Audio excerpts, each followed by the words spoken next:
Nós não podemos colocar a culpa de tudo que acontece no diabo. Mas, presta atenção, embora a maioria das coisas erradas que aconteçam sejam de responsabilidade do ser humano, a Bíblia deixa claro em várias passagens que o diabo existe e que ele tem a sua forma de aprisionar as pessoas. Satanás tem uma forma de aprisionar as pessoas. A maioria dos cristãos prefere ignorar esse fato, né, o fato de que o diabo existe, e até evita falar desse assunto, porque acreditam que se a gente falar disso, nós estaremos invocando a presença do mal. Mas se é um assunto que está mencionado na Bíblia, que está citado nos evangelhos, é melhor a gente conhecer do que nós sermos ignorantes. Nós temos uma passagem em 1 Samuel, capítulo 16, depois você confere lá, onde está escrito que o Espírito de Deus se retirou da vida de Saul e que um espírito mau o atormentava. Então existem espíritos maus, que são demônios, que podem atormentar as pessoas.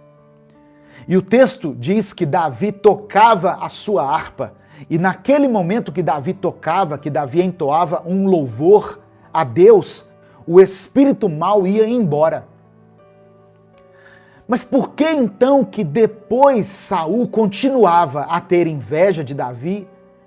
Por que Saul tentou matar Davi?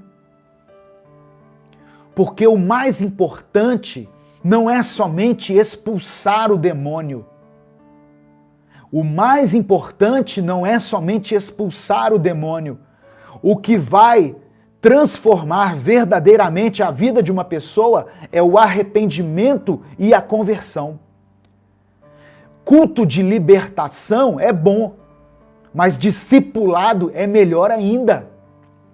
Tem gente que quer viver de culto em culto, mas quando termina o culto, ele não toma uma posição. Ele não abandona o pecado. Então é um problema sério você trabalhar com libertação com pessoas que não querem assumir uma postura em Cristo, que não querem servir a Deus verdadeiramente. E Jesus falou sobre isso. Em Mateus capítulo 12, do verso 43 ao verso 45, Jesus falou o seguinte, olha, quando um espírito imundo sai de um homem, ele passa por lugares áridos, por lugares secos, procurando descanso, e não encontra. E diz, voltarei para a casa de onde saí. Qual casa que ele saiu? A vida daquele homem, a vida daquela pessoa. O diabo fala assim, eu vou voltar para lá. Eu procurei descanso em outros lugares, eu não encontrei, eu vou voltar para lá.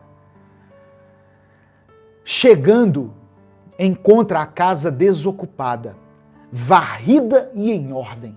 Fala aqui de organização, né? Eu falei de organização outro dia. Quando Satanás ele sai da nossa vida, a gente tenta dar uma organizada. Só que se nós não assumirmos um compromisso com Deus, o diabo volta para o mesmo lugar, é o que está falando aqui. Só que o problema não é só a volta dele, irmãos. Porque o verso 45 diz assim, olha, então vai e traz consigo outros 7 espíritos, piores do que ele. E entrando, passam a viver ali. E o estado final daquele homem torna-se pior do que o primeiro. Assim acontecerá a esta geração perversa. Você ora em nome de Jesus, expulsa o demônio, a pessoa naquele momento ali é liberta. Eu não duvido disso. O nome de Jesus tem poder, o sangue de Jesus tem poder, a oração de um justo é eficaz, tem poder em seus efeitos. Só que a pessoa não toma uma posição em Cristo, ela não toma uma posição com Deus. Ela não quer saber de nada, ela quer continuar na prática do pecado. Sabe aquelas pessoas que vai no culto no domingo, levanta a mão e chora lá no altar, e você vê, e você pensa assim, agora vai. Mas aí na segunda-feira não tem musiquinha no fundo, não tem pastor pregando, não tem irmão ajudando ele em oração, não tem ninguém. É ele e a tentação. Aí ele tem que dizer para si mesmo se ele quer levar uma vida diferente ou não. Pedindo para repetir a referência aí, o texto que eu estou me baseando aqui para essa ministração é Marcos capítulo 5, do versículo 1 ao versículo 20. O pessoal do Instagram, a live foi derrubada, mas eles voltaram. Tem 112 pessoas lá no Instagram. Glória a Deus. E eu quero agradecer a todos que contribuíram lá no Instagram.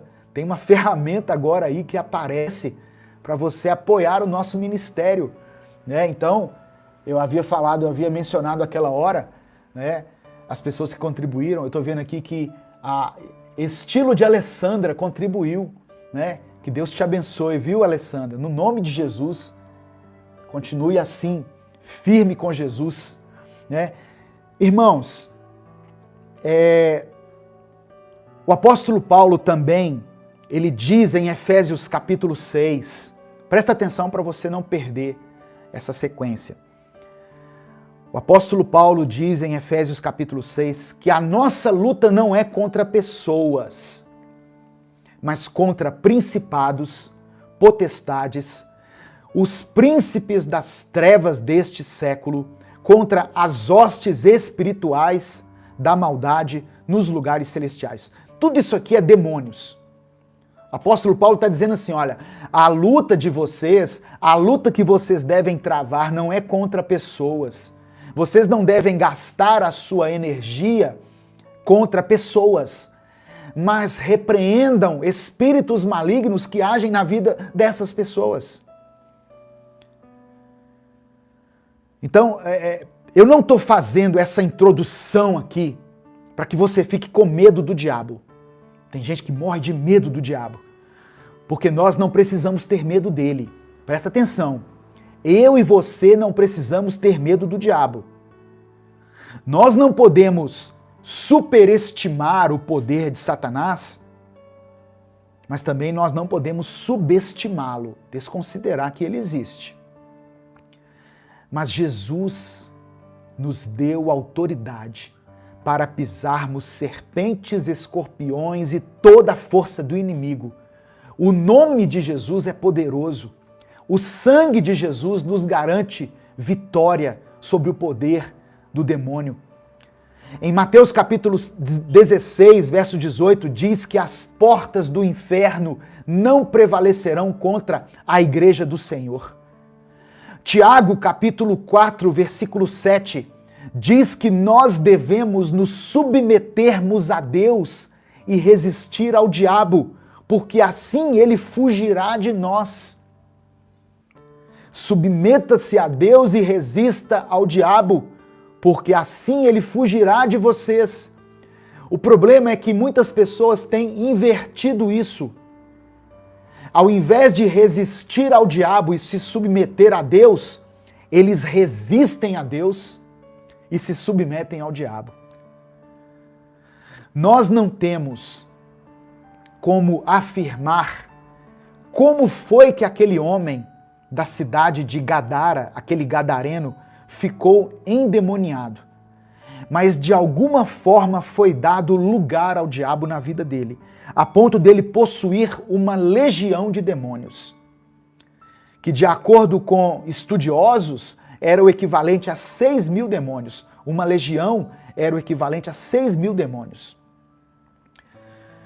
Saul, por exemplo, o texto que eu citei aqui em 1 Samuel capítulo 16, Saul não ficou endemoniado assim de uma hora para outra, não. Ele vinha de um processo de inveja, de ciúme, de desobediência, de prática de feitiçaria. Portanto, o diabo foi encontrando lugar na vida de Saul. E quando Deus definitivamente retirou dele a presença do Espírito Santo, aí o inimigo entrou e fez um estrago na vida dele. Então, essa história aqui do gadareno, ela é descrita nos evangelhos de Mateus, de Marcos e de Lucas.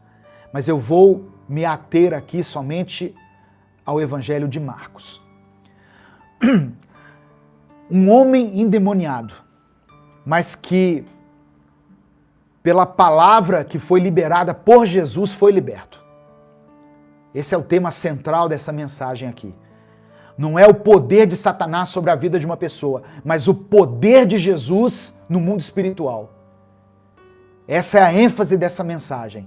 Jesus tem autoridade no mundo espiritual. Aquele homem, irmãos, ele não tinha mais vida social, se nós pararmos aqui para ler o texto. Ele morava no cemitério, junto dos sepulcros. De tão atormentado que ele ficava, ele assustava os moradores por causa da fúria dele, por causa daquele estado de perturbação em que ele se encontrava. Maltrapilho, sujo, ele dividia um território ali com os porcos. Em Marcos capítulo 5, verso 5, diz que de dia e de noite ele clamava pelos montes.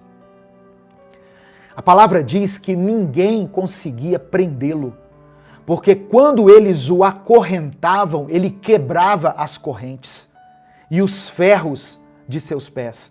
Ou seja, ele era tomado por uma força descomunal. E pelo texto, nós podemos concluir que, apesar do seu estado de loucura, de abandono, de degradação, aquele gadareno tinha uma família que provavelmente chorava a sua perda e sofria com aquela situação dele. Certamente a família dele recebia as más notícias, certamente eles eram interrogados pelos vizinhos. Os vizinhos deviam perguntar: e o fulano, como é que tá? E aquilo era constrangedor para a família, porque parece que a situação dele não melhorava nunca. Talvez os parentes sentiam vergonha dele. Talvez um dia ele tivesse sido uma pessoa normal, sadia. Outra coisa que eu quero ressaltar aqui é que o texto fala dos porcos, no versículo 11. Uma grande manada de porcos estava pastando numa colina próxima. Os porcos, eles não eram apropriados para o consumo entre os judeus. Hoje mesmo uma pessoa me perguntou no direct do Instagram: ué, pastor, mas o senhor come feijoada? O senhor não é de tal religião? Eu falei: não sou dessa religião, não. Eu como carne de porco. Eu entendo que o mal é o que sai da boca do homem, não é o que entra pela boca do homem. Mas para o judeu, os porcos não eram apropriados para o consumo, por causa da lei. Lá em Levítico, capítulo 11, versículo 7 e 8, fala sobre isso. Só que aqueles porcos ali, para aquela região, eles representavam lucro na economia local. A cidade de Gadara, ela era de origem semita. Então, por isso, eles não guardavam o costume judaico. A criação de porcos era algo que movimentava a economia local. E na ocasião da visita de Jesus a Gadara, uma grande manada de porcos pastava no monte. O texto diz que eram aproximadamente 2.000 porcos. Jesus mandou os demônios entrarem nos porcos, né? E os porcos se lançaram no precipício. Então aquilo foi uma perda financeira considerável para quem criava os porcos. Não era pouco porco não, irmão. Era muito porco. 2.000 porcos é um número considerável de porcos. Outra coisa que me chama a atenção aqui é o diálogo que Jesus teve com o demônio. Jesus pergunta, né, no verso 9, qual é o teu nome? E ele diz, meu nome é Legião, porque somos muitos. Algumas pessoas tomam essa pergunta que Jesus fez ao demônio como um padrão, quando nós devemos expulsar demônio. E elas acham que toda vez que um demônio se manifestar, ele precisa ser identificado. E às vezes essa identificação vira um diálogo extenso, mas com o intuito de fazer sensacionalismo e atrair a atenção dos espectadores do culto. Você já viu cultos assim? Onde eles fazem entrevista com o demônio? Onde eles dão um microfone para o diabo? Quem você é? De onde você veio? O que você veio fazer aqui? Qual é a sua história? Irmãos, Jesus só perguntou uma vez qual é o seu nome e expulsou aquele demônio. Jesus não fez uma entrevista gigantesca com o diabo, não. Não dê voz ao demônio, tá? Se tiver algum líder cristão me assistindo aí, em nome de Jesus, muitas vezes isso se torna sensacionalismo. E a pessoa fica ali sendo manipulada por Satanás, né, durante muito tempo, vira para cá, vira para lá, deita, rola, não sei o quê. E aí, depois de muito tempo, a pessoa fala, em nome de Jesus, sai. E o diabo sai, mas quem fica envergonhado é aquele que estava endemoniado.